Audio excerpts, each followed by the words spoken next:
Hello my dear students, this is Shilpi Saxena. Welcome to my channel Learning Hub. So today we are going to start with data structures. So before starting data structure, we must know what is data item, and then we will go with, I'll explain what is data structure. So what is a data? Data is basically raw facts that are we entered into the computer. See, when we enter the data, this is very basic thing. When we enter data into the computer, it processes it and then we will get information. So after processing, we get information, which is basically that has some logic. See, the data is raw facts that are entered. Suppose we are entering 2 plus 3. So data is 2, operation is plus, and another data is 3. After processing, it will give 5. Means this is the information which we will get after adding two numbers. Similarly, what is data item? Data item is basically an element of specific type. Suppose I have written here x is equal to 3. So x is a variable of type int. So it is a variable of type int. So it is a data item. Basically, data item holds a specific type of value. Now data structure.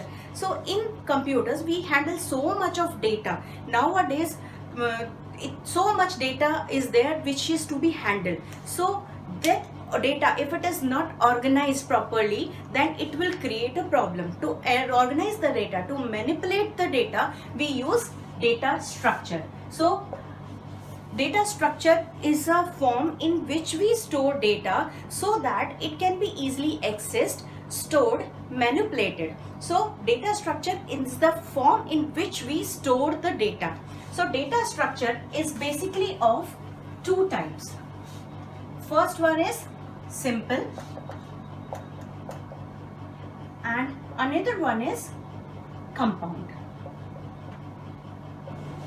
So simple data structure is basically, it is a data structure which is formed using primitive data types. Primitive data types means integer, string, boolean, all these data types. Like example, linear list or array. Linear list you have already studied, that is in this form.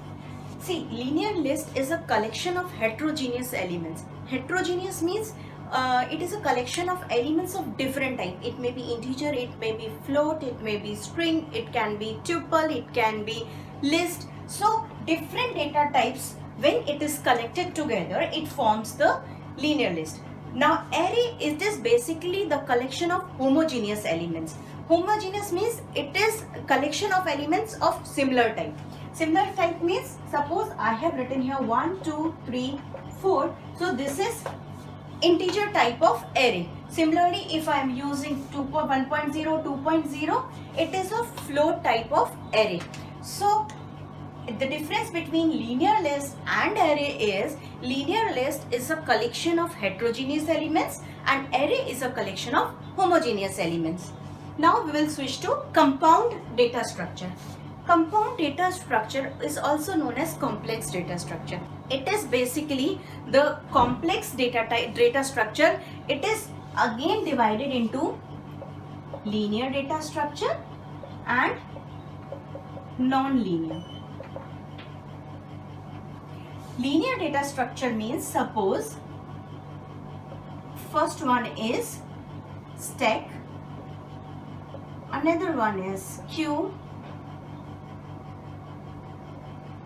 and third one is linked list.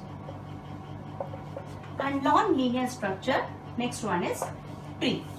Now first of all, I'll just give brief information about these data type, then in my next video I'll cover stacks and queues. So briefly, what is a stack? Stack means, to understand stack, best example is the stack of books. So when we want to keep the books, how we will keep? We will keep first book, then second book, then third book, then fourth, then fifth, and then sixth. Now if we want to take out the book, suppose I want to take out this book, in that case I'll remove this book, then this book, then this book, and then I'll get this book. So it works on basically LIFO. That is last in, first out. You must have observed whatever book I have kept at the last, it was taken out first. So this, on this principle, stack works. Now I'll come to queue. Now queue is basically just like a pipeline. It is just like a pipeline. So whatever data items are inserted from the rear end, it is taken out from the front end. Means it works on the principle of first in, first out. So the items are deleted from the front and inserted at the last of the queue. Now come to linked list. Now what is linked list? It is basically linked list. It contains data items linked to each other. Each item is known as node, and node consists of two parts. One is information, another one is address of the next node. Another fit again information, and then next node, again information, and finally null. That is, at the last it will not have the address of next node because it was the last data item. So linked list is basically, this is single list. Linked list means, suppose information, address of the next node, then information, address of the next node, information, and null. This is single linked list. Suppose it consists of the address of the previous node, then it is doubly linked list, double linked list. And if last element contains the address of first, it becomes circular linked list. So single linked list, it is a linked list in which each node have element or have address of the next element. Double linked list contains the address of the next element as well as address of the previous element. Circular linked list contains the address of the next element and address of the previous element along with the last element pointing to the first element. So stacks and queues I'll discuss in my further videos. Today I'll concentrate on linear list.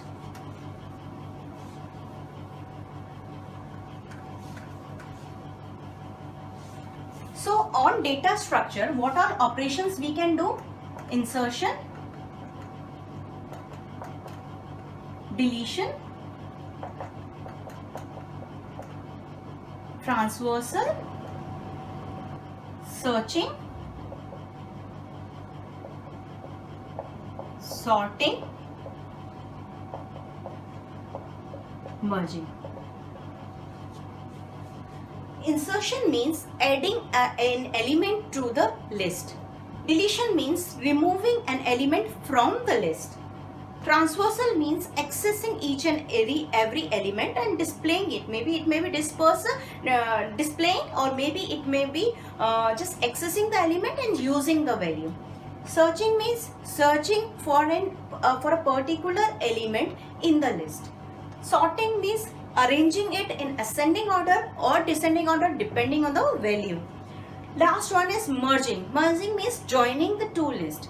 So first of all, insertion in the list. Before that, I'll just quick recap of linear search and binary search. Binary search I have already explained in my previous video, that is idea of algorithm efficiency, last video. The link is in my description box. You can just click on the link and see about binary search. Here I'll explain once again linear search. So linear search is basically performed on the unsorted list. If the list is not sorted, so you can take input from the user, then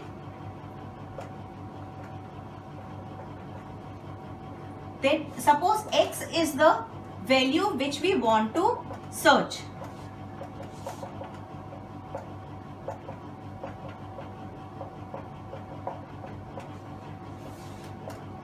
Now I will be accessing each and every element of the list. If I is equal to, this loop will access each and every element of the list. If I is equal to X, so it will print the index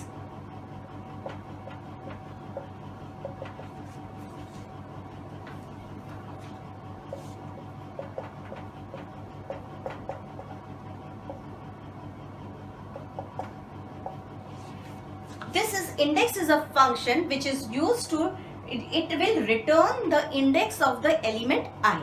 So this can be used to access the index of element I. So after this it will break. If suppose the element is found, then no need to search further, so it will come out of the loop. If suppose element is not found, in that case for loop will not terminate. It will be executed completely. So in else we can write element not found, X not found. So in this way we can use the linear search in unsorted list. Similarly, we can use binary search in sorted list, for which you have to visit my previous video. Now insertion in list. See, when we are inserting in any list, there are three conditions. First one is inserting at the first position. Second is inserting at the last position, and the third one is inserting at the middle of the list. So I'll write this program, then I'll explain. Okay, now this is the program for inserting in the list. So the funda is, suppose my list is 1, 2, 3, 5, 6, 7. Now I want to insert 4 here. So first of all we have to search for the position. So position is such that the element before 4, here I want to insert 4. The position before 4 should be whatever element is there. It should be less than whatever to be inserted, and next element should be more than whatever value is to be inserted. In this case it will return the position, this position means wherever we want to insert. And if we want to insert, obviously till here whatever list is there we have to shift this side, and when we will shift this side means when we want to insert one element we have to add one more element, that is none.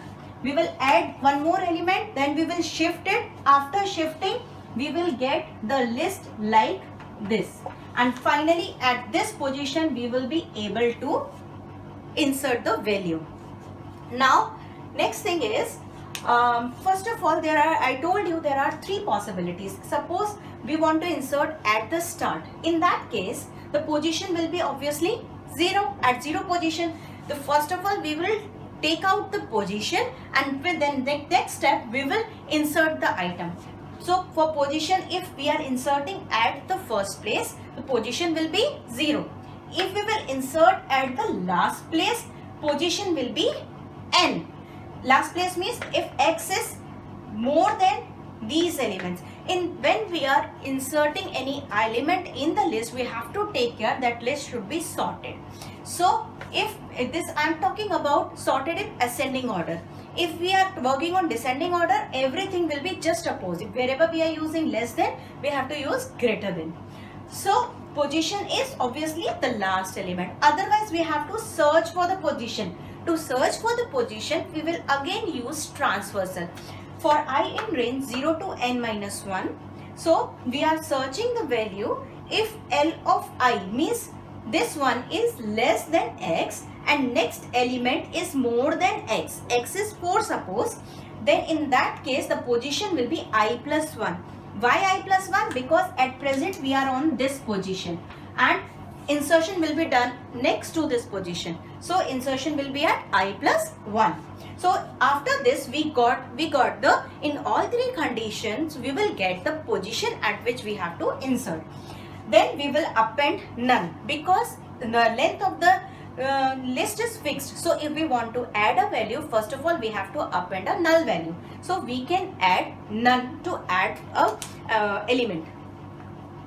After searching for the position, the next step is to insert the element. You take care that whatever I have written here should be in this indent only. So while n is greater than position, so till we get the position means we will start the reverse loop and we will start copying the last element, this last element to this position where we have inserted none, and then this will be shifted this side, this will be shifted this side. So we will execute reverse loop. So while n is greater than position, the n is the length of list, means the last, suppose this is 0 1 2 3 4 5 6, so 7 elements are there. So at 7th position means L7 is equal to L6, n minus 1, next iteration L6 is equal to L5 till we get this position. So after while this while is completely executed, we will get this kind of list. Finally we can L position is equal to X, means we will insert this at this place. So now I'll demonstrate this on my laptop. So this is a program for linear search. So this is the first statement, to take input from the user. The list will be taken as input from the user. Second is to enter element to be searched. Here I have used eval because list is a collection of heterogeneous elements, means it can if a user want, he can enter string values, float values. That is why I have used eval. Similarly for X I have taken eval so that it can search for any kind of item. For I in L, this is list transversal. So every time I will have one element of the list and that element will be matched against X. X contains the element to be searched. If suppose the element is found, in that case it will return found at, this is a string that will be printed as it is on the screen, and then L dot index I. It means this is a function which will return the index of element. Element is in I, and then break, because once you get the element there is no need to search further. So else will be executed. If suppose loop is not terminated, means all the elements are matched and element which we are searching is not found.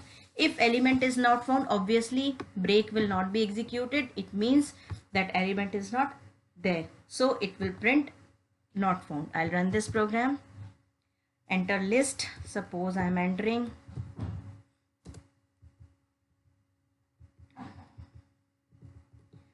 this is my list. I want to search suppose 8, so it found at 5.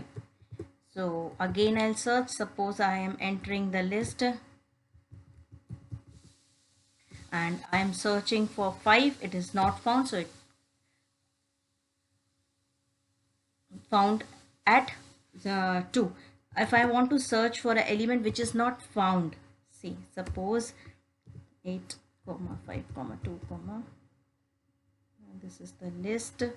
I want to search for 7, 8, suppose, and I am trying to search for suppose 6, so it should print element not found. You can see here element not found, 6 not found will be printed. So now next program is the program to insert element. Again this is the fixed list. You can take input from the user also, and enter element to be inserted. As I explained, there are 3 conditions. First of all, we have to take position and find the position, and in that there are 3 conditions. That element is to be inserted at the start of the list, last of the list, or in the center, anywhere in within the list. So if it is the first element, then position will be 0. If it is the last element, then position will be last. And otherwise we have to search for position. See, when we are searching for position, so we will use here, if L of I, suppose I want to insert 4. So obviously this should be less than 4 and next element should be more than 4. Similarly, you will check here whether it is less than 4, means 4, this is the right position of 4.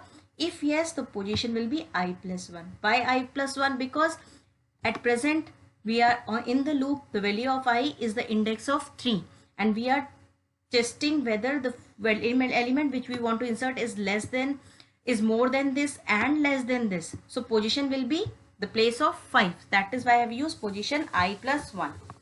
Then we have to create space obviously for the element, and then once space is created, we will just see, we'll just shift all the elements. Suppose I want to insert 4, so all the elements should be shifted. So I will just shift all these elements to the right hand side. To shift, we will use reverse loop. N is greater than position, means till the position, means till here we have to shift all the elements. So L of n is equal to L of n minus 1, means here in this case, suppose here we have none, so none should be replaced by 10, 10 should be replaced by 9, 9 should be replaced by 8, 8 should be replaced by 7, and 7 should be replaced by 5. In this way all the elements will be shifted. So, and at the last, when all the suppose I am not right, I am just removing this. Now after this, if I will print the list, suppose I want to insert 4, you can see all the elements are shifted and 5 is repeated. Now where is the proper place of 4? This place. So this is the position where we want to insert. So I will just write L position is equal to X. So I'll again run this program.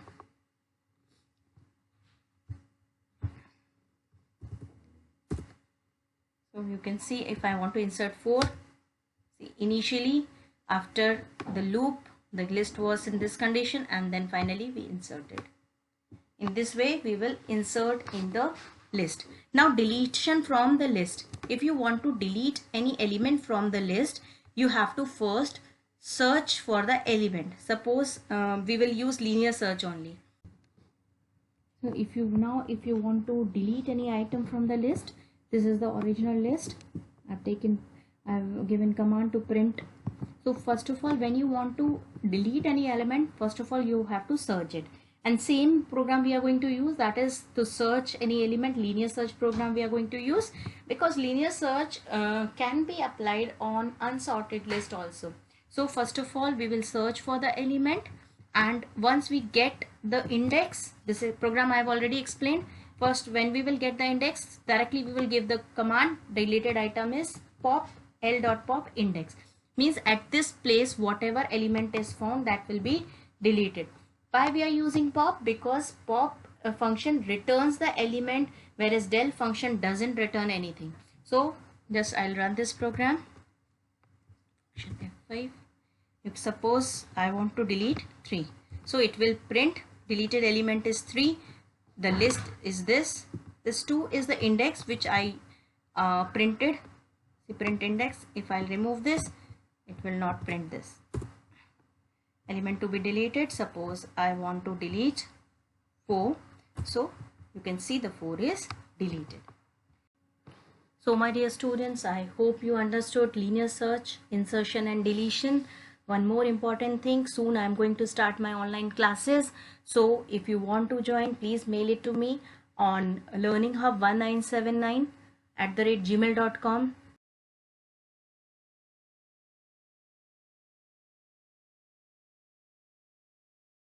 So my dear students, I hope you understood all the concepts. So please like and subscribe. Don't forget to share. Thank you and have a nice day ahead.